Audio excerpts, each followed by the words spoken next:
ಅಭಿಮಾನ ಯಾವುದೇ ಕಾರಣಕ್ಕೂ ನಾನು ಈ ತರ ವ್ಯಕ್ತಪಡಿಸಬೇಕು, ಬ್ಯಾನರ್ ಹಾಕ್ಬೇಕು, ಇದು ನಾವು ಯಾರು ಇಷ್ಟಪಡೋಣ. ಪ್ರತಿ ವರ್ಷ ಬರ್ತ್ಡೇ ಬಂದ್ರೆ ಈ ತರದ ಒಂದು ಘಟನೆ ನಡೆದಾಗ ನಮಗ್ ಬರ್ತ್ಡೇ ಅಂದ್ರೇನೆ ಒಂಥರ ಭಯ ಬಂದ್ಬಿಟ್ಟಿದೆ. ನಿಜ ಹೇಳ್ಬೇಕಂದ್ರೆ ಅಸಹ್ಯ ಆಗ್ಬಿಟ್ಟಿದೆ ನನ್ನ ಬಗ್ಗೆ ನನಗೆ. ಏನಕ್ಕಿದು ನಿಜ ಹೇಳ್ತೀವಿ ಕೇಳಿ. ಅವರು ಎಲ್ಲಿಂದನೋ ಕೂತ್ಕೊಂಡು ಪ್ರೀತಿಯಿಂದ ನಮ್ಗೆ ಹರಿಸಿದ್ರೆ ಸಾಕು, ಅದೇ ನಿಜವಾದ ಬರ್ತ್ಡೇ. ನಿಜವಾಗ್ಲೂ ಈ ವರ್ಷ ಬರ್ತ್ಡೇ ನಾನು ಮಾಡದೇ ಇರೋದಕ್ಕೆ ಕಾರಣನೇ ನೀವೇ 10-15 ದಿನಗಳ ಮುಂಚೆ ಎಲ್ಲ ಕೋವಿಡ್ ಅಂತ ಎಲ್ಲ ಶುರು ಮಾಡಿದ್ರಲ್ಲ. ಯಾರಿಗೂ ತೊಂದರೆ ಆಗ್ಬಾರ್ದು ನಮ್ಮಿಂದ. ಈಗ ನಮ್ಮ ಬರ್ತ್ಡೇ ಅಂತ ಅಲ್ಲಿ ಬಂದು ಯಾರಿಗೂ ಏನು ತೊಂದರೆ ಆಗ್ಬಾರ್ದು, ಎಲ್ರಿಗೂ ಹಾಳಾಗೋ ಚಾನ್ಸಸ್ಗಳು ಇರುತ್ತೆ ಅಂತಾನೆ ನಾವು ಬೇಕು ಅಂತಾನೆ ಹೆಂಗ್ ಹೇಳೋದು. ಬೇಡ ಅಂದ್ರೂ ಬೇಜಾರು ಮಾಡ್ಕೋತಾರೆ ಅಭಿಮಾನಿಗಳು.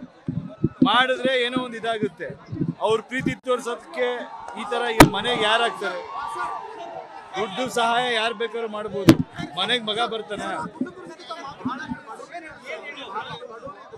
ಏನ್ ಹೇಳ್ತಾರಪ್ಪ? ಮನೇಲಿ ಮಕ್ಳು ಕಳ್ಕೊಂಡವ್ರು ಏನ್ ಹೇಳ್ತಾರೆ? ನಮ್ಮ ಮನೆಗಳಲ್ಲಿ ಸಾವಾದ್ರು ಅದೇ ತಾನೆ. ಏನ್ ಹೇಳಕ್ ಸರ್ ಹೇಳಿ? ಏನ್ ಕೊಟ್ರು ಮಗ ಬರ್ತಾನ?